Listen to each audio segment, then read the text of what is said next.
compartir con ustedes es una reflexión que llevo ya varios años haciendo esporádicamente entre mis otras líneas de investigación y en la que he colaborado particularmente con mi pareja, Edith Llamas, que es una investigadora también y profesora de la UNAM, sobre las formas del patrimonio y sobre todo sobre los límites de las nociones de patrimonio que dominan en nuestras instituciones y en nuestras instituciones culturales y en nuestras leyes. Como veremos ahora, justamente el título de la ponencia es Objetos vivos y objetos enjaulados, el patrimonio como espacio de disputa. Y justamente la idea, aquí hay varias ideas que voy a desarrollar. La primera es que los objetos, cuando hablo de objetos vivos, me refiero a que los diversos objetos que luego forman parte del patrimonio antes de ser incorporados al patrimonio, han tenido otras formas de vida sociales como objetos. Es decir, han sido partes de redes rituales, de redes religiosas, de redes sociales, que no son las mismas a las que participan cuando son parte del patrimonio. Entonces, el contraste entre el objeto vivo y el objeto enjaulado tiene que ver con reconstruir un poco la vida de los objetos antes de que acabaran en el museo o antes de que estuvieran en el archivo o antes de que formaran parte de la colección, sino cuando todavía estaban de alguna manera afuera y participaban en otras redes y relaciones sociales que las que tienen en las instituciones que los convierten en patrimonio. Y por otro lado, la idea del patrimonio como disputa tiene que ver justamente, como espacio de disputa, tiene que ver justo con eso. Normalmente la visión que podríamos llamar romántica del patrimonio eh, es que el patrimonio es una serie de objetos que están en peligro básicamente por el tiempo, por la desidia, por la incuria, por la indiferencia, y que el Estado o las instituciones del Estado, que son generalmente las que tienen la autoridad para proteger el patrimonio, las rescatan de su posible destrucción o de su inminente destrucción o de su imaginada destrucción y las salvan. Entonces hay una visión del patrimonio como una misión salvadora de una riqueza cultural que estaría amenazada por el tiempo, por los cambios sociales, por la indiferencia de la sociedad.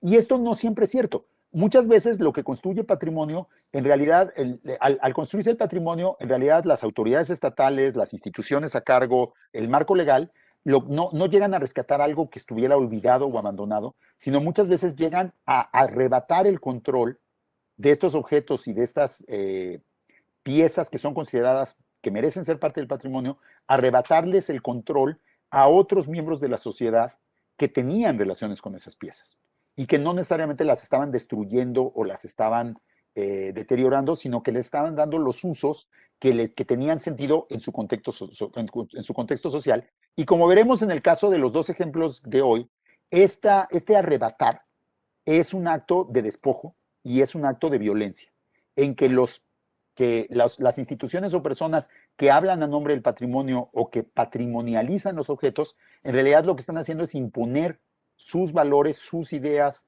sus prácticas sobre los valores, las ideas y las prácticas de las otras personas. Por eso digo que los objetos terminan enjaulados. De ser objetos vivos, terminan siendo objetos enjaulados. Esta reflexión que les voy a hacer hoy inspiró un congreso internacional que está justamente, este tipo de reflexiones inspiraron un congreso internacional que se inició el día de hoy justamente en la universidad, dentro del marco de la Cátedra Internacional Inés Amor, que es una de las cátedras internacionales que tiene la UNAM, es una cátedra en gestión cultural, y justamente estamos organizando un congreso que se llama Objetos enjaulados, voces silenciadas, archivos, colecciones y museos vistos al revés. Y a lo largo del 20 al 25 de mayo, es decir, de hoy al martes próximo, va a haber diversos paneles y vamos a ver este asunto desde diversas perspectivas. Y lo que planteamos justamente es una crítica multidisciplinaria a estas maneras tradicionales en que concebimos y construimos el patrimonio y mostrar cómo estas maneras, por un lado, implican enjaular objetos, es decir, implican arrancar esos objetos de sus vidas previas y encerrarlos en espacios donde ya no tienen los objetos la capacidad de relacionarse con sus entornos sociales como lo hacían antes. Ahorita vamos a ver los ejemplos. Cómo silenciar voces. O sea, no todos los objetos, no todas las voces son incorporadas a los museos, a las colecciones, a los archivos. Siempre hay un proceso de selección y ese proceso de selección si el objeto de, el acto de incorporación implica una violencia porque muchas veces implica un despojo y una disputa. Y el acto de selección mismo también puede implicar violencias porque muchas veces implica ignorar o hacer invisibles un cierto tipo de objetos o de voces para privilegiar y hacer visibles otro tipo de objetos y de voces.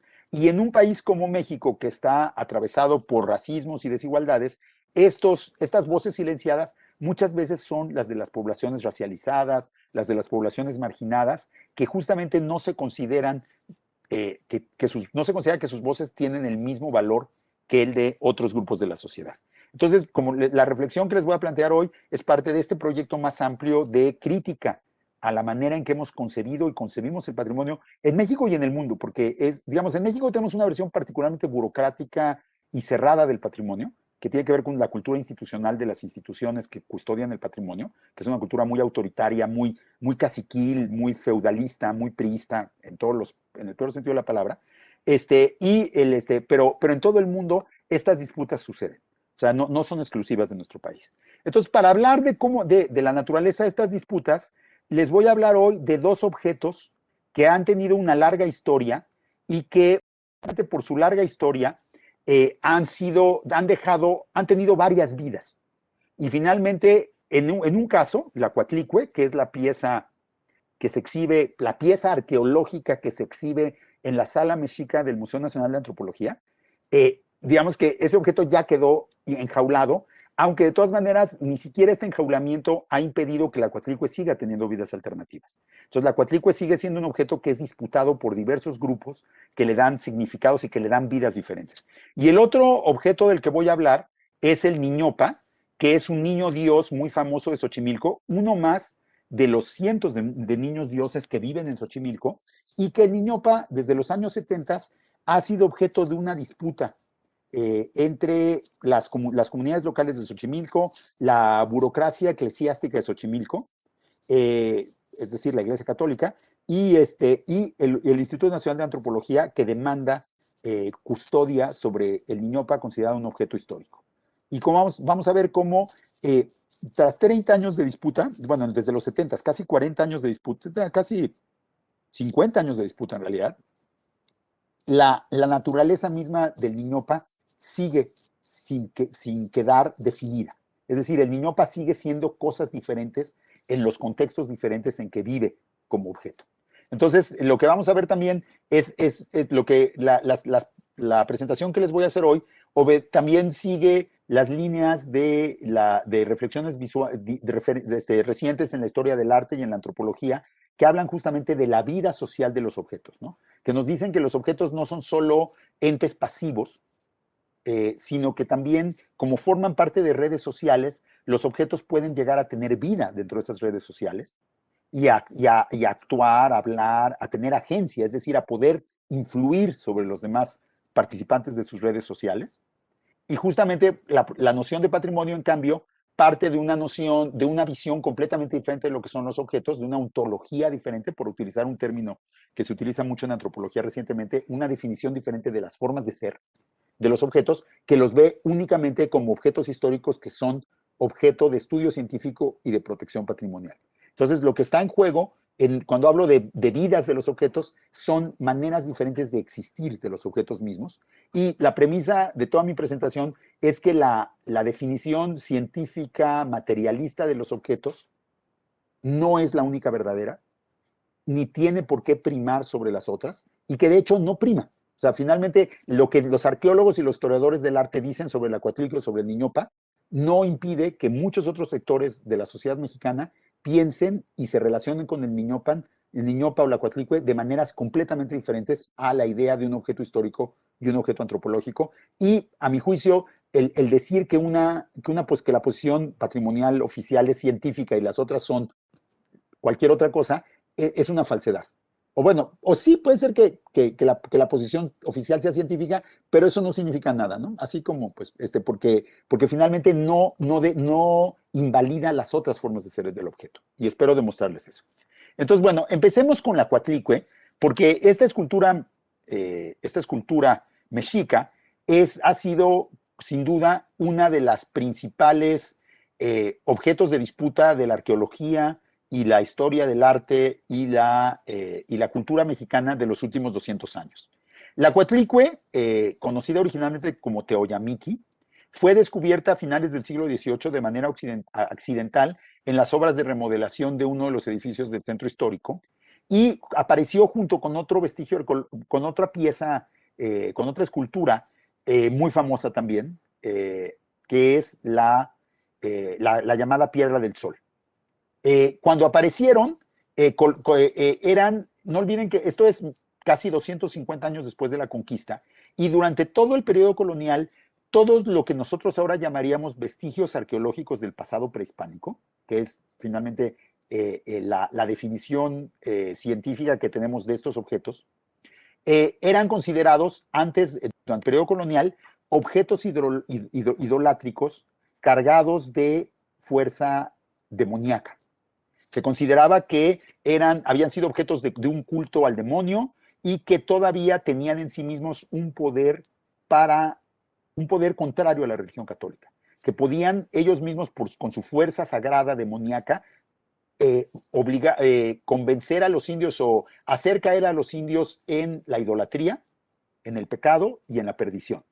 Y por lo tanto, durante 250 años, la política del gobierno colonial fue la destrucción sistemática de cualquier hallazgo que encontrara o su reutilización como parte de edificios modernos, ¿no? Es muy conocido que en la Ciudad de México muchos de los edificios del siglo XVI tienen en sus cimientos pedazos todavía identificables de lo que deben haber sido monumentos artísticos o religiosos mexicas.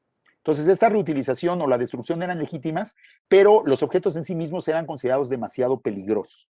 Ahora bien, justamente cuando aparecieron esta piedra y la llamada Piedra del Sol en el siglo XVIII, surgió una nueva manera de verlos, que es la que vemos justamente en el libro de Antonio de León y Gama, Descripción histórica y cronológica de las dos piedras, que lo que hizo León y Gama y lo que hicieron otros estudiosos de la época fue ya no examinarlos como objetos idolátricos, religiosos y peligrosos, sino examinarlos como objetos de un pasado glorioso que que servían como evidencia para entender cómo había sido el pasado glorioso prehispánico. Esta idea de glorificar el pasado prehispánico tenía que ver con el patriotismo criollo de la época, que estaba justamente exaltando el pasado prehispánico para diferenciar a los criollos de los españoles, que no tenían un pasado prehispánico, porque venían de España, entonces no podían tener un pasado prehispánico mexicano. Y entonces la Coatlicue y pues, sobre todo la Piedra del Sol fueron vistas como una muestra de la civilización mexica, azteca y mexica, en esa época se decía mexicana, y de su avance cultural. Entonces ya se creó toda una nueva manera de interpretarlos por su significado cultural, en una clave patriótica y a la vez científica. Y como dicen varios de los historiadores de la arqueología mexicana, ese fue el origen de lo que llamamos arqueología mexicana. Digamos que de 200 años para la fecha, ese ha sido el programa epistemológico de la arqueología mexicana, ¿no? Encontrar vestigios del pasado prehispánico, explicarlos como evidencias del esplendor del pasado prehispánico y luego exhibirlos ante el público para que el público sienta orgullo de ese pasado que le pertenece por ser parte de la nación mexicana. Ahora bien, la historia de Coatlicue no se ciñó a este nuevo marco. La Piedra del Sol sí, y la Piedra del Sol se convirtió con bastante éxito en un objeto arqueológico y sigue siendo hasta la fecha el objeto arqueológico emblemático del México prehispánico, ¿no? Vean ustedes la cantidad de reproducciones que se realizan de la Piedra del Sol en ónix, malaquita, pasta, cualquier material, yeso, y que se venden por millones a los turistas. Su éxito como souvenir proviene justamente de su éxito como objeto arqueológico. Sin embargo, algo diferente sucedió con la Coatlicue y les voy a leer las cartas de un fragmento de las cartas de don Benito Moxó, a la sazón arzobispo de la Ciudad de México, un clérigo de origen catalán, que hay que mencionarlo, era atrozmente racista, pero bueno, eso ya es, eso es aparte. Bueno, no es aparte, es parte de todo lo que estamos viendo, pero dice, y dice así Benito Moxó, describe lo que pasó con Coatlicue. Los indios, que miran con tan estúpida indiferencia todos los monumentos de las artes europeas, acudían con inquieta curiosidad a contemplar su famosa estatua. Se creyó al principio que no se movían en esto por otro incentivo que por el amor nacional, propio no menos de los pueblos salvajes que de los civilizados, y por la complacencia de contemplar una de las obras más insignes de sus ascendientes, que veían apreciada hasta por los cultos españoles. Sin embargo, se sospechó luego que en sus frecuentes visitas había algún secreto motivo religioso. Fue pues indispensable prohibirles absolutamente la entrada, pero su fanático entusiasmo y su increíble astucia burlaron del todo esa providencia. Y luego cuenta cómo se encontraban ofrendas, cómo se encontraba gente que iba a hacer algún tipo de ritual frente a la Coatlicue. Y este hecho, observado después con mucho cuidado por personas graves y doctas, obligó a tomar, como hemos dicho, la resolución de meter nuevamente dentro del suelo la expresada estatua.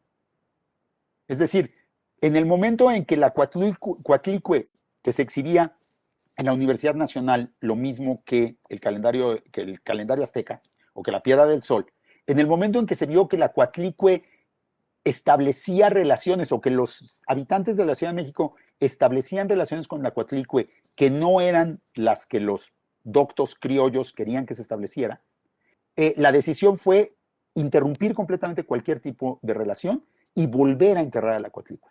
La idea de un arqueólogo que vuelve a enterrar un hallazgo arqueológico es contraria a todo lo que se supone que es la ciencia arqueológica, ¿no? Pero aquí, desde luego, lo que queda claro en el discurso de Benito Mochó, que se dedicaba por su oficio a perseguir idolatrías, es que se consideró que el culto indígena, el secreto motivo religioso de los indígenas, era suficientemente grave como para que mereciera ser suprimido completamente, aún a expensas del valor arqueológico del objeto. Hay que señalar, el objeto se quedó enterrado desde 1780 aproximadamente hasta 1820, después de la independencia mexicana. Es decir, se volvió a enterrar otros 40 años y solo fue desenterrado en ocasiones.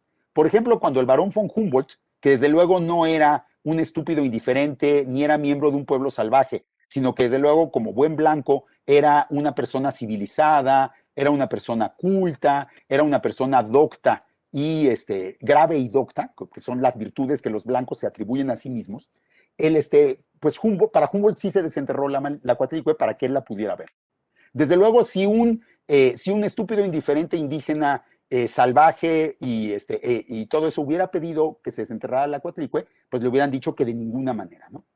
Entonces, como ven, lo que se estableció es una manera legítima de ver a la Coatlicue, que es propia de la gente docta, de los civilizados, de los europeos, y una manera ilegítima de relacionarse con la Coatlicue, que es propia de los estúpidos indiferentes, de los salvajes y de los fanáticos. Como les digo, este discurso de Benito Mochó cumple así como así cuando los análisis retóricos del racismo, el estudio de Benito Mochó cumple todas y cada una de las características de un discurso racista y es un discurso fundador de la arqueología mexicana. Entonces, bueno, ya las conclusiones sobre el proyecto arqueológico mexicano se las dejo a ustedes, y si quieren las podemos discutir más adelante. Pero bueno, entonces lo que tenemos aquí es una disputa. O sea, según el esquema del siglo XVIII, los estudiosos, que son todos blancos, admiran y estudian un objeto histórico arqueológico que les produce orgullo, que es testimonio de una civilización y que merece ser admirado.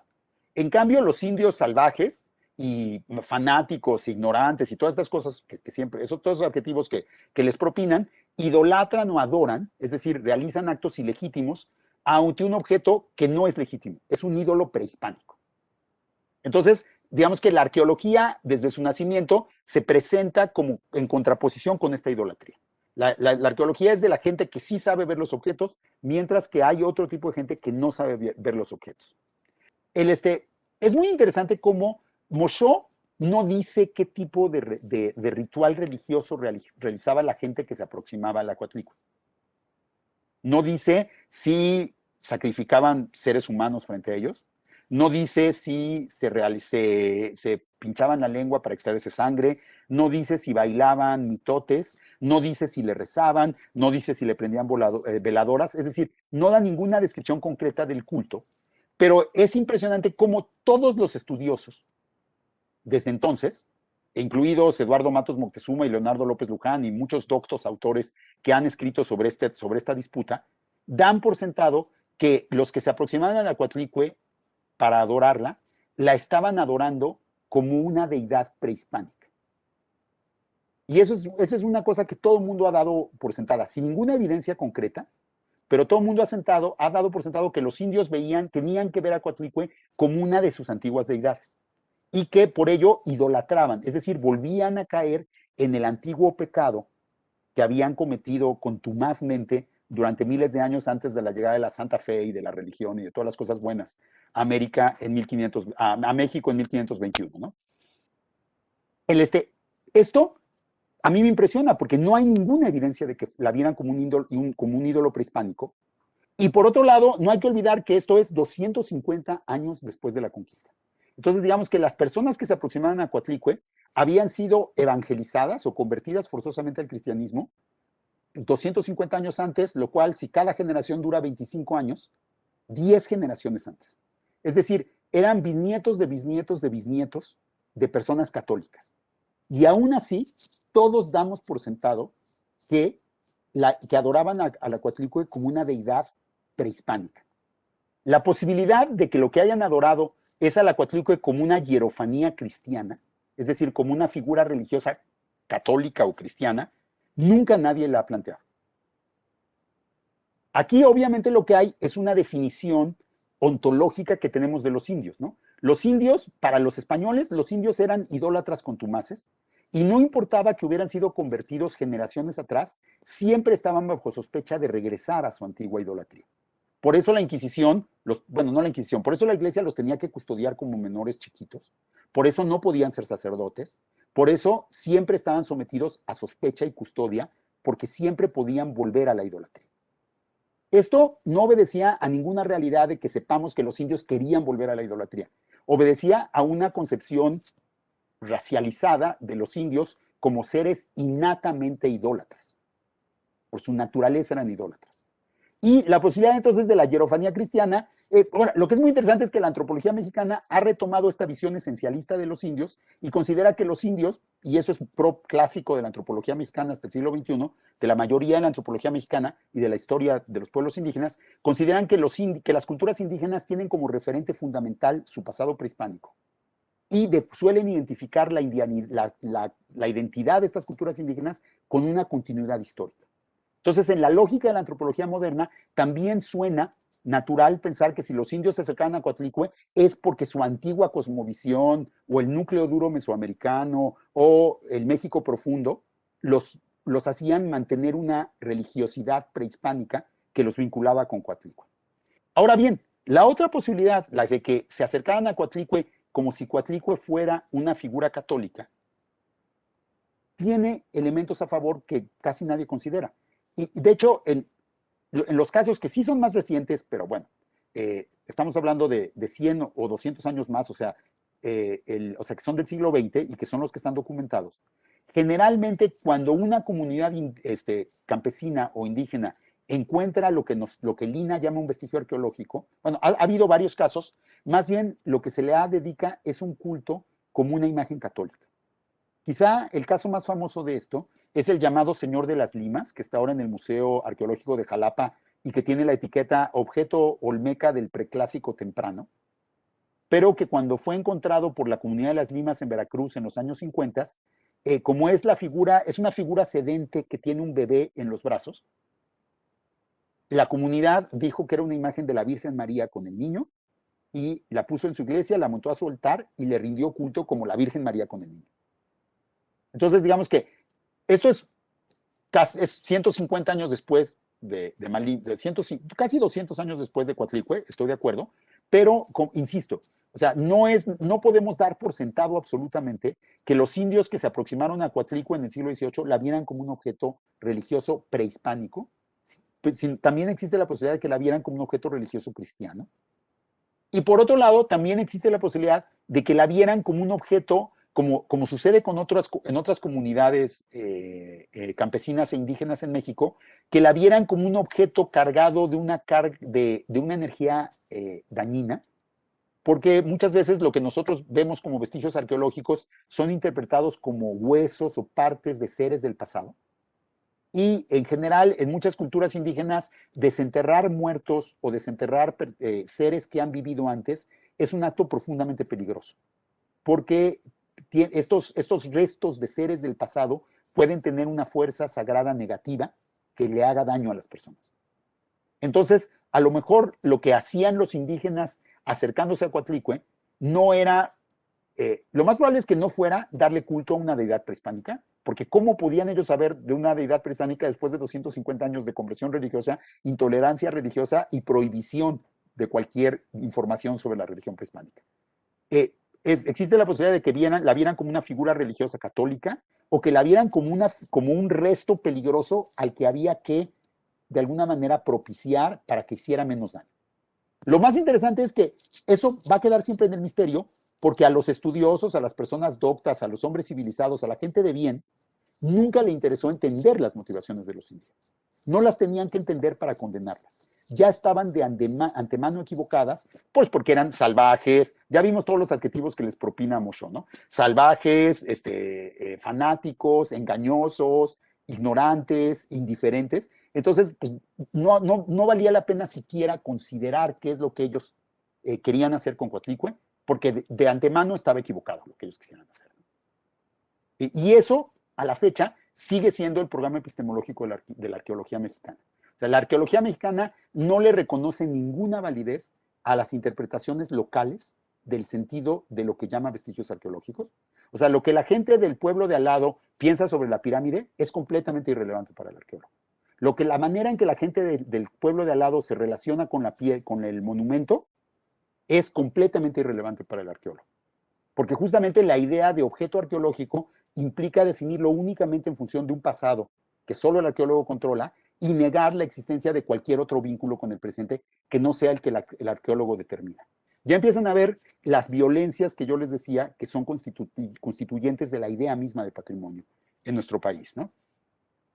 Entonces, bueno, entonces fíjense cómo, en realidad, de todo este abanico de posibilidades de lo que era la Coatlicue, ninguna de ellas contó, y la única que contó es esta otra. Y si leemos las historias de la arqueología, por ejemplo, en el caso de la historia que publicó recientemente Leonardo López Luján, él considera que ya finalmente en 1824, cuando la Coatlicue es desenterrada y es colocada en lo que fue el primer Museo Nacional de México, y la Coatlicue siempre fue exhibida en el Museo Nacional de México desde que era una sala de chile dulce y manteca en la calle de Moneda hasta el actual Museo Antropológico, este gran templo sagrado que construyó el Estado mexicano en 1964, ¿no? Siempre ha estado exhibida como un objeto arqueológico, y Leonardo López Luján considera que eso es justo, es decir, que finalmente la Coatlicue encontró el lugar que debía tener porque no es más que eso, un objeto arqueológico.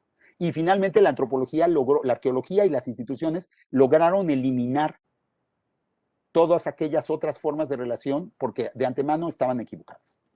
Entonces, aquí tenemos cómo ya exhibida en el museo, la Coatlicue se incorpora a nuevas redes. La exhibición pública permite que justamente que los visitantes, que el público, admire a la Coatlicue y se identifique con sus fabricantes, con el pueblo que la produjo, como unos seres, como por una relación de orgullo, ¿no? O sea, nosotros somos descendientes de esos grandes hombres que tallaron esta piedra, ¿no? La Coatlicue se convierte en un objeto histórico arqueológico, una pieza de escultura mexica del periodo posclásico tardío, y se convierte, desde luego, en un objeto de patrimonio nacional que adquiere inclusive casi un grado de sacralidad, ¿no? Digamos que la Coatlicue está, sin lugar a dudas, en el top 10 del patrimonio nacional mexicano, junto con la Piedra del Sol, su vieja compañera, junto con la máscara de Pacal, de Palenque, junto con la máscara del dios murciélago de Monte Albán, junto con estos grandes objetos que son emblemáticos del pasado prehispánico y de la arqueología mexicana, ¿no? Entonces, esta forma de ser ha sido muy exitosa y ha implicado otras disputas, ¿no? O sea, también esta forma de ser ha estado llena de disputas, y les voy a ver rápidamente antes de pasar al Niñopa. En primer lugar, el problema de la Coatlicue es que era, por decirlo de la manera más burda, era muy fea. O sea, desde el siglo XVIII, de hecho, y por eso fue enterrada también. La Piedra del Sol es una composición circular, es una composición armónica que presenta una visión relativamente fácil de descifrar del orden cósmico mexica, y por lo tanto fue admirada desde un principio como una obra maestra del arte, como una demostración del conocimiento científico de los mexicas que hacían astronomía y como una demostración de la civilización de un pueblo que sabe contar el tiempo. Los calendarios prehispánicos siempre han sido vistos como una demostración de que los indígenas sí sabían contar el tiempo, sí podían conocer a la naturaleza y sí eran racionales como cualquier otro ser humano. Entonces, pues la piedra del sol se asocia con el calendario. En cambio, la Coatlicue, pues es claramente monstruosa, es decir, es un engendro, es una criatura hecha de muchas criaturas, tiene cara de serpiente, talones de águila, garras de jaguar, tiene dos cabezas, tiene collares de cráneos, tiene un collar de cráneos, tiene una falda de serpientes, tiene corazones sangrantes por todos lados. Y eso, pues digamos que esta monstruosidad, por así llamarla, y así fue descrita, pues rompe con las ideas de la estética, tanto en su forma como en su contenido, de la estética universal. Entonces, a lo largo del siglo XIX y sobre todo en el siglo XX con la magna obra de Justino Fernández, lo que ha hecho la historia del arte mexicana con un claro afán nacionalista ha sido justamente tratar de demostrar la belleza de la Coatlicue. El argumento de Justino Fernández es un argumento realmente brillante de cómo podemos entender a la Coatlicue con un objeto estético, pese a que las reglas de esa estética son muy diferentes de las reglas de nuestra estética occidental derivada de la antigüedad clásica, ¿no? Entonces, lo que hubo, la historia del arte mexicana realizó todo un trabajo de reflexión estética para demostrar que la Coatlicue también podía ser considerada una obra de arte por su belleza y para también de esa manera pues garantizar su lugar en el patrimonio nacional. Entonces, digamos que aún después de que fue convertida en objeto arqueológico, la Coatlicue tuvo que luchar, o bueno, fue objeto de una disputa para convertirse en objeto artístico. Ahora sí ya está estabilizada como las dos cosas. Y pues por otro lado, debo decir que también el arte contemporáneo se ha movido estéticamente en una dirección que ha hecho que la Coatlicue nos resulte mucho más asimilable estéticamente de que hace 100 años, ¿no? Digamos, la teratología pues ya es una parte esencial de la estética moderna y entonces pues el carácter monstruoso de la Coatlicue ya nos resulta más comprensible ahora. Y perdonen, una breve acotación. Cuando digo que la Coatlicue es monstruosa, creo que estoy definiendo la manera en que se relacionaba con los propios mexicas. La Coatlicue es una tzitzimime, todo parece indicar, es una criatura devoradora de las que van a surgir, van a caer del cielo cuando el sol se apague y que van a destruir a la humanidad. Entonces, digamos que la Coatlicue sí encarnaba, según podemos entender para los propios mexicas, una fuerza negativa y monstruosa, era un enemigo, por así decirlo. Era la representación de la criatura que podía destruir a la humanidad. Entonces sí tenía un elemento de terror, por así llamarlo, de ominosidad, que podemos considerar monstruoso, ¿no? Y que la historia del arte, paradójicamente, ha domesticado al transformarlo en una idea de estética y de armonía, que no creo que fuera el objetivo de la Coatlicue. Pero bueno, ese es otro tema para discutir. El punto es más bien enfatizar cómo el proceso, digamos que este proceso que los historiadores de la arqueología dirían como un proceso en que termina por triunfar la definición correcta de lo que es la Coatlicue, un objeto artístico producido por la sociedad mexica en el periodo posclásico tardío, en realidad ha sido un objeto de disputas en que la Coatlicue ha sido considerada, ha sido otras cosas, y por cierto, no lo deja de ser. La Coatlicue a la fecha es uno de los pocos objetos del Museo Nacional de Antropología que es objeto de culto. Sobre todo en el equinoccio de primavera, hay grandes colectivos de personas que se presentan en la sala mexica a presentarle ofrendas a Coatlicue. El INAH lo permite, siempre y cuando no se acerquen, no toquen y cumplan todas las leyes del comportamiento en el museo, pero lo que es muy interesante es que en ningún momento guarda las ofrendas que se presentan. Las ofrendas se presentan un día y son barridas en la noche y no queda rastro de ellas, y nunca se ha considerado que esas ofrendas puedan formar parte del patrimonio cultural. La Coatlicue sí, pero las ofrendas que la gente le lleva a Coatlicue no son patrimonio ni nada, son basura que hay que quitar para que el museo esté limpio al día siguiente para los visitantes. Es decir, sigue habiendo y el INAH declara que desde luego es tolerante y que permite todo eso, siempre y cuando los visitantes respeten el patrimonio, La palabra respeto es inseparable de patrimonio, ¿no? O sea, siempre el patrimonio debe respetarse, debe admirarse y debe respetarse, ¿no? Son como los dos únicos verbos que aceptamos que se vinculen con el patrimonio. Y entonces dicen, los visitantes respetan la Coatlicue, pero nunca hay el menor esfuerzo por, por registrar o por preservar los rastros de esa otra relación de los visitantes con la Coatlicue, ¿no? Que por otro lado, pues es tan una acción cultural y podría ser tan digna de estudio o de preservación como la Coatlicue misma, ¿no? Pero como de antemano está equivocada, porque todos sabemos que lo que la Coatlicue es lo que los arqueólogos dicen, entonces, pues, ¿para qué perder tiempo y dinero en guardar cosas que son resultado de un error? O sea, ahí se impone otra vez el monopolio epistemológico de una ciencia que se considera superior a cualquier otra forma de conocimiento o de relación con un objeto. Estas mismas fuerzas las vamos a ver en la historia del Niñopa, que no es una historia del siglo XVIII, es una historia del siglo XX, les digo, de hace 50 años, y que es muy interesante porque vemos las mismas fuerzas y una disputa muy parecida a la Coatlicue, pero en este caso la ciencia y la institución y la idea de patrimonio no han logrado imponerse. El Niñopa todavía no es lo que los conservadores y los historiadores del arte dicen, sino sigue siendo muchas otras cosas. Entonces, bueno, el Niñopa es un niño Dios, como les decía, es una representación del hijo del niño Jesús, y es en Xochimilco y en el sur, en las comunidades urbanas del sur de la Ciudad de México, hay un gran culto a niños dioses.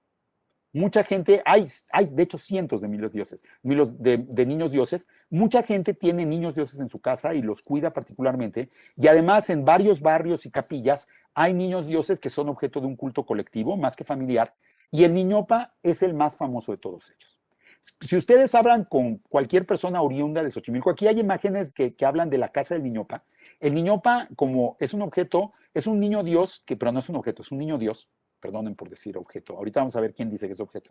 Pero como niño Dios reside cada año en una casa diferente, no vive en una iglesia, sino reside cada año en la casa del mayordomo designado por la comunidad. Y por cierto, la lista de familias que quieren ser mayordomos del Niñopa se extiende por ahí, según dicen los propios Xochimilcas, hasta el año 2150 más o menos. Es decir, que hay familias que han apartado su Niñopa para dentro de 70 años. Es decir, lo han apartado a nombre de sus tataranietos, ¿no? Pero de todas maneras, o sea, esta lista es muy importante. Los Xochimilcas pueden exhibir que va a haber gente que cuida al Niñopa de aquí a 2150 años. Cuando una familia recibe al Niñopa en su casa, tiene que construirle una habitación especial donde, entre otras cosas, se pueda guardar el amplísimo guardarropa del Niñopa. El Niñopa tiene decenas de prendas de ropa, todas ellas elegantísimas, que van desde este tipo de ropa pues propia de un niño Dios hasta uniformes de fútbol y de equipos de fútbol y todo tipo de ropa, y el Niñopa se cambia varias veces al día. La familia tiene también que cuidar al Niñopa. El Niñopa es un niño que tiene que ser, que como todos los niños, tiene que recibir cariño, tiene que ser besado, tiene que ser alimentado, tiene que ser cuidado, tiene que ser consentido, tiene que ser chuleado. Y la primera obligación de la familia que cuida, que recibe al Niñopa, es tratarlo como eso, como un niño que merece todas esas atenciones. Y además tiene que abrir las puertas de su casa para que lleguen otras personas a consentir al Niñopa. Y entonces los mayordomos generalmente lo que tienen es un gran número de visitantes cotidianos y pues, de acuerdo con las leyes de la hospitalidad, de los sistemas de cargo mesoamericanos, pues aparte de esos invitados hay que darles de comer, hay que darles regalos y estos invitados a su vez traen regalos y traen comida. Entonces alrededor del Niñopa se organiza todo un sistema de intercambios y de banquetes que movilizan una cantidad de recursos impresionantes. O sea, yo toda esta investigación de Niñopa la he tomado del trabajo de Mario Sánchez, un alumno del posgrado en estudios mesoamericanos, que hizo esta investigación, pero que lamentablemente no la ha publicado. Pero él hablaba de cientos de miles de pesos de gasto de una familia de mayordomos. Y además, durante el año que el Niñopa vive en casa de su mayordomo, va a visitar otros barrios. Inclusive en algún momento el Niñopa viajó a Los Ángeles porque había una comunidad xochimilca en Los Ángeles que lo quería recibir, y desde luego no voló en la maleta, sino que se le compró un boleto y voló sentado en el avión como corresponde, como haría cualquier niño, ¿no? Nadie documenta en el equipaje a sus hijos, pues nadie documentó en el equipaje al Niñopa, ¿no? porque no es un objeto, es un ser vivo. Mario también, Mario Sánchez, este alumno este estudiante de mesoamericanos, contaba también que en los mercados de Xochimilco, en los tianguis de Xochimilco, hay puestos de personas que se encargan de reparar a los niños dioses, que venden ojitos, que venden pintura para resanarlos, que venden ropa diferente, que venden diferentes partes de su cuerpo. Y esos personas son llamadas doctores de los niños dioses, y el acto de llevar a reparar a tu niño Dios es llevar a tu niño Dios al médico. Y en general, el consenso en Xochimilco, entre los que participan en el culto al niño Dios, es que el niño Dios está vivo. El niño Dios ríe y llora, o llora, el niñopa ríe o llora, el niñopa hace llover. Me acuerdo una vez que fuimos a visitar la casa del niñopa, nos contaba un señor que un día estaba medio nublado y el niñopa no quería salir. Y entonces la familia lo quería sacar porque tenía el compromiso de llevarlo a otra casa, pero cada vez que salían de la puerta llovía. Y entonces tenían que volver a meter y luego escampaba un poco y entonces querían volver a salir y volvía a llover. Y todo eso, desde luego, pues es porque el niñopa, que no quería ir, hacía que lloviera. Entonces, para los Xochimilcas, el niñopa es un niño Dios que debe ser cuidado como un niño porque si no se pone triste, y si se pone triste va a castigar a los que lo deben cuidar. Ahora bien, en 1970, ahora se dice que el niñopa es un culto prehispánico. De hecho, la jornada ha sacado notas de cómo el culto al niñopa se inició en el siglo XIII de nuestra era. Llama la atención que el niño Dios llegó a México antes que Dios. Pero bueno, eso es un detalle pequeño, ¿no? O sea que en Mesoamérica ya se rendía culto al hijo de un Dios que todavía no se conocía. Pero bueno, la idea de que el niñopa dura desde tiempos prehispánicos se ha convertido en una especie de dogma en ciertos círculos mexicanos. Ahora bien, todo esto tiene que ver con que en los años 70 un sacerdote católico de Xochimilco trató de quitarle el niñopa a la comunidad. Se dio cuenta que el culto al niñopa era un culto muy popular y sobre todo que movía muchos recursos, pero que no era un culto controlado por la iglesia porque no se realizaba en los espacios eclesiales, no se realizaba en las iglesias, en las capillas, sino que se realizaba en las casas particulares. Y entonces, como muchos padres de la época que venían, que pertenecían a movimientos renovadores del catolicismo que eran muy intolerantes con la religiosidad popular, consideró que este culto popular al niñopa era un culto contrario a la sana doctrina de la fe, un poco con argumentos que seguramente no serían muy distintos de los de Mosheó, 200 años antes, y confiscó el niñopa. Desde luego su objetivo verdadero era controlar los recursos del culto del niñopa, ¿no? Porque pues si algo le interesa a la iglesia siempre es controlar los recursos económicos del culto, ¿no? Ese es su principal interés generalmente. Como sucede con las disputas por la Virgen de Guadalupe, generalmente tienen que ver con quién se va a quedar con los ingresos de la basílica, más que con cualquier otro tipo de consideración. Pero bueno, entonces le confiscó al niñopa y trató de controlar el culto.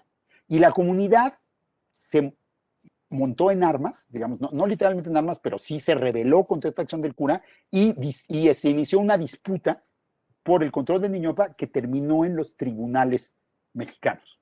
O sea, como no se pudo resolver negociadamente, tuvieron que ir con un juez.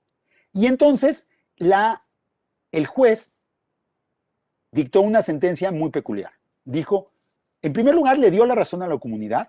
No olvidemos que después de todo, el Estado mexicano, sobre todo en tiempos de Echeverría, que estamos hablando, tenía una tradición de separación de Iglesia y el Estado, y una tradición que en general no era muy favorable a la Iglesia Católica como institución, ¿no? Entonces, falló a favor de la comunidad y en contra de la institución eclesiástica y le dio el control de la comunidad, del niñopa a la comunidad. Sin embargo, sentenció dos cosas. Sentenció además una cosa. El niñopa podía estar custodiado por la comunidad, pero formaba parte del patrimonio histórico mexicano porque era un objeto artístico del periodo virreinal. Y como tal, debía revertirse al control del Estado, porque finalmente la idea de patrimonio siempre es una idea de control estatal, de una manera o de la otra. El niñopa debía volver al control del Estado cuando la comunidad ya no lo quisiera más. Es decir, la comunidad lo recibió en comodato, pero el juez no le reconoció a la comunidad una propiedad absoluta sobre el niñopa, sino dijo, finalmente la propiedad absoluta sobre el niñopa es del Estado porque es patrimonio artístico nacional, y en el momento en que la comunidad ya no lo quiera, el Estado lo retomará y pues hará lo que el Estado hace con los objetos propiedad artística. Lo va a meter en una vitrina y lo va a exhibir en un museo. La comunidad reaccionó, aceptó el fallo porque era favorable, pero reaccionó justamente creando esta lista de mayordomos a futuro. Esta lista de mayordomos a futuro que llega hasta el año 2150 no es tanto un compromiso real de quién va a cuidar el niñopa, yo no sé si dentro de 70 años se va a cumplir o no, sino es más bien es una declaración legal de la comunidad de que la comunidad nunca va a dejar de cuidar al niñopa y que por lo tanto el niñopa nunca va a pertenecer al Estado. Es una declaración de que el futuro del niñopa le pertenece a la comunidad y no al Estado. Y al mismo tiempo lo que empezó a hacer la comunidad es empezar a construir estas ideas de que el niñopa, que el culto al niñopa es más viejo que la conquista misma. Entonces digamos que ante un Estado que busca acotar al niñopa y convertirlo en un objeto artístico colonial del siglo XVII, y los peritajes de Lina demuestran que es eso, o sea, que fue producido en el siglo XIX siguiendo una técnica de estofado de madera que era propia de la época, con las maderas de la época, con los pigmentos de la época. No, la comunidad dice, no, el niñopa lo tenemos desde antes de que llegara Cristo, es decir, desde 1300, y ha estado con nosotros desde 1300 y va a estar con nosotros para siempre. Porque básicamente 2150 es siempre, ¿no? Para cualquier propósito práctico humano. Yo creo que es más probable que el mundo se termine antes de 2150 a que la comunidad de Xochimilco deje de rendirle culto al niñopa en 2150, ¿no? Digo, con el calentamiento global y todo eso. Entonces, entonces fíjese cómo la comunidad, una de las estrategias de la comunidad para mantener el control del niñopa ha sido esto, prolongar su culto hacia el pasado y hacia el futuro y convertirlo en una especie de realidad eterna de Xochimilco, que tampoco es necesariamente. Todo parece indicar que los cultos a los niños dioses son un fenómeno del siglo XVIII y bla. O sea, la historia podría desmentirlo, pero el punto es cómo la comunidad está construyendo su propia narrativa histórica del niñopa, que articula pasado, presente y futuro alrededor de la idea del niñopa como niño vivo. Pero por otro lado, pues el INAH, como debe hacer y como es su deber legal, no suelta mano. Y entonces el INAH ha hecho diversos peritajes sobre el estado del niñopa y busca en todo momento recuperar el niñopa. Es decir, que pase a ser propiedad del INAH como patrimonio artístico colonial. Entonces, una de las cosas que hace el INAH es que ha exigido que el niñopa sea llevado año por año a la realización de un peritaje sobre su conservación. Y lo que está implícito con esta obligación legal es que en el momento en que el INAH determine que la comunidad está dañando al niñopa, puede decomisarlo. Porque en la ley patrimonial tiene mayor peso la conservación del objeto patrimonial que su uso cultural. Y el INAH ha impuesto un montón de restricciones al uso del niñopa. Ya no se puede besarlo, ya no se puede cargar como antes, ya no puede viajar como antes, los viajes a Los Ángeles quedaron excluidos, y lo que hay es, anualmente la comunidad lleva al niñopa en un acto, una procesión grande, el niñopa se queda con el INAH y el INAH lo devuelve después de realizar el peritaje y después de hacer las intervenciones necesarias para su conservación. Realmente debe señalarse que el INAH con los años ha mantenido una relación de cordialidad con la comunidad. La comunidad es muy sospechosa de todo lo que hacen con el niñopa y el INAH, por ejemplo, yo me recuerdo haber leído las declaraciones oficiales para una de las visitas del niñopa al centro de restauración del INAH hace unos 5 o 6 años, y me acuerdo que el boletín de prensa del INAH era muy respetuoso de la vida, del culto al niñopa, y decía que había sido un acuerdo, que las dos partes estaban contentas, que el INAH cumplía con la ley, que la comunidad respetaba al INAH y también cumplía con la ley, y que todo se daba en un marco de cordialidad, lo cual realmente se agradece y obedece a una realidad también muy clara. Si la comunidad no estuviera de acuerdo con el INAH, habría un conflicto mayor, que tanto el INAH como la comunidad quieren evitar, justamente quizá pensando en el conflicto de los años 70, ¿no? Otra cosa interesante es que, desde luego, para el INAH es que el objeto artístico colonial llamado niñopa viene es sometido a un peritaje para ver su estado de conservación. La comunidad dice que el niño va al hospital con las monjitas para que vean si está sano o no. Entonces, la comunidad sigue interpretando esta visita al Centro de Conservación de Lina como un acto de curación de una criatura viva. Y Mario nos contaba que, por cierto, hay que decir que el Niñopa no es el único, niño Dios de origen colonial que es vigilado por el INAH. También otros niños de Xochimilco que se han determinado que tienen este origen colonial y que por lo tanto son patrimonio histórico, artístico histórico, son objeto de peritaje y custodia por el INAH. Y justamente Mario, este estudiante de estudios mesoamericanos, me contaba que una vez fue justamente al centro histórico, al centro de restauración de Lina, y que un custodio le comentó que por favor, le pidió que por favor le avisara a un barrio de Xochimilco que vinieran a recoger sus niños dioses, porque los niños dioses estaban muy solitos y estaban llorando en la noche en el laboratorio, porque se sentían muy abandonados y porque en el laboratorio pues nadie los cuidaba, nadie los consentía y que estaban muy tristes. El término seguramente habrá sido chipil, que es un término náhuatl, justamente que se refiere a los niños que no reciben el cariño materno o el cariño familiar que merecerían.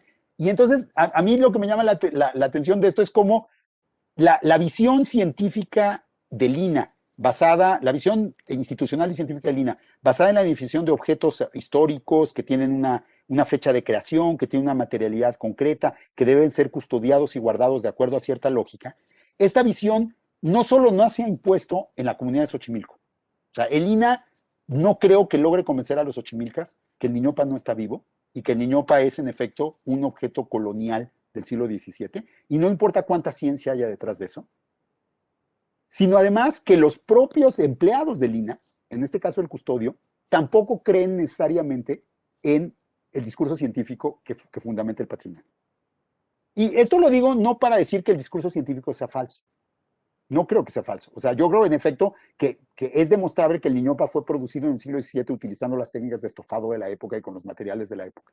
Sino es para ver cómo en la vida social de los objetos, los discursos científicos sobre los objetos no son capaces de definir sí son capaces de definir una forma de ser del objeto, pero no son capaces en sí mismos, por su sola fuerza de verdad científica, de invalidar las otras formas de ser de los objetos. O sea, el INA no creo que el discurso científico del INA termine por convencer a la comunidad, en términos simplemente de argumento por su verdad científica, sino más bien lo que tenemos es una relación de poder. O sea, el INA es una institución que por ley puede ejercer autoridad sobre el patrimonio. Puede decomisar, puede vigilar, puede sancionar a los que manejan el patrimonio. Y entonces, pues finalmente lo que hay es una disputa política sobre el Niñopa. Disputa no, finalmente, digo, quizá el término es muy fuerte, porque finalmente lo que hay es un acuerdo político más bien. O sea, el INA ha sabido negociar su propia discurso científico patrimonial con la realidad de que el Niñopa es un objeto que tiene una importancia excepcional para la comunidad. Yo estoy seguro que la mayoría de las personas que trabajan en el INA, bueno, no, muchas de ellas probablemente sí, pero digamos, el discurso científico no le reconoce verdad a la idea de que el Niñopa es un ser vivo. Eso es una creencia religiosa, no tiene el mismo estatus que el conocimiento científico producido por el INA. Pero por otro lado, lo que queda clarísimo es que los miembros de la comunidad tampoco le reconocen al discurso científico del INA una autoridad mayor que su propia concepción de lo que es el objeto, ¿no? Entonces lo que tenemos es un objeto que tiene dos vidas y tenemos una serie de actores sociales que negocian sus entendimientos en torno a la doble vida del objeto. Ser vivo, niño Dios o objeto artístico colonial del siglo XVII. Y entonces, lo que vemos aquí, y ya con esto termino porque ya vamos para la hora, es como la noción de patrimonio, rara vez existe en un vacío. Muchas veces, históricamente, en el presente y en el pasado mexicano y en todo el mundo, se ha enfrentado a otras maneras de concebir y de relacionarse con los objetos y en algunos momentos se ha impuesto violentamente, ¿no? Podríamos hablar, desde luego, del caso pues, más descarado despojo de los últimos años, o el más famoso, que fue el despojo del llamado Tlaloc, que se encuentra enfrente del Museo de Antropología, que fue llevado con engaños y de manera violenta fue fue sacado de la comunidad de Coatlichan, en el Estado de México, Coatlichan, que no quería entregarlo. Y ese tipo de despojos suceden con mucha frecuencia en excavaciones arqueológicas y en operaciones de salvamento en muchas comunidades de México. Y se deben llamar despojos cuando implican fuerza, cuando no toman en cuenta la voluntad de la comunidad y sobre todo cuando no le dan ningún valor a la relación que la comunidad establece con estos objetos e imponen unilateralmente su visión de lo que es la verdad científica, de lo que es la verdad histórica y de lo que es el patrimonio. Tenemos casos como este en que el despojo nunca se ha podido realizar, básicamente porque, o sea, la iglesia trató de despojar al Niñopa y la comunidad no se dejó. El Estado mexicano ha buscado de alguna manera ganar custodia sobre el Niñopa, el juez lo estableció como el objetivo final del Estado y no se ha logrado. Entonces, más bien aquí lo que tendríamos son casos de disputas más o menos negociadas, más o menos pacíficas, pero lo que nos demuestran es cómo el patrimonio siempre es construido, nunca es construido en un vacío y siempre es construido como la imposición de una nueva definición de lo que es el objeto o el bien patrimonial. Y lo mismo valdría para el patrimonio intangible. Es una definición oficial, formal, muchas veces burocratizada de lo que son los objetos, que muchas veces se contrapone o no refleja las otras formas de ser de los objetos. Entonces, esto nos abre un montón de posibilidades, por un lado, de cuestionar la noción monolítica de patrimonio que tenemos en México, que me parece que es algo urgente, porque aparte no es funcional. O sea, esta noción monolítica de patrimonio no es funcional porque las instituciones no se dan abasto para proteger lo que definen como patrimonio y porque antagonizan a muchos sectores sociales que podrían participar en la defensa del patrimonio. Y por otro lado, para cuestionar, y eso ya sería tema de otra conferencia, las políticas de exhibición de los objetos patrimoniales. O sea, hasta qué punto los museos no son finalmente las tumbas donde acaban los objetos que han sido arrancados a sus otras formas de vida y que han sido reducidos tal vez a su mínima expresión. Porque digamos que de todas las cosas que podemos decir de Coatlicue, decir que es un objeto arqueológico mexica del posclásico tardío, pues quizás sea de las menos interesantes, ¿no? O sea, hay muchas otras cosas. Y no digo que sea falso otra vez, pero es una verdad muy chiquita. Es una verdad cronológica y estratigráfica, pues que es medianamente interesante, pero que desde luego no agota las posibilidades de ser de la Coatlicue. Y lo mismo, decir que el Niñopa es una pieza de arte colonial del siglo XVII es absolutamente cierto históricamente, pero pues tampoco dice mucho sobre todas las otras cosas que puede ser el Niñopa y qué es el Niñopa efectivamente, ¿no? Entonces, pues, digamos que esta reflexión y esta conferencia y el Congreso Objetos Enjaulados, Voces Silenciadas, que está llevándose a cabo en la UNAM, es una apuesta a que tratemos de imaginar juntas y juntos nuevas maneras de concebir el patrimonio y nuevas maneras de relacionarnos con los objetos y por medio de los objetos, dejando atrás un poco estas prácticas excluyentes, autoritarias y en el caso de Coatlicue, abiertamente racistas, que han llevado a la conformación de nuestro patrimonio arqueológico y artístico. Muchas gracias.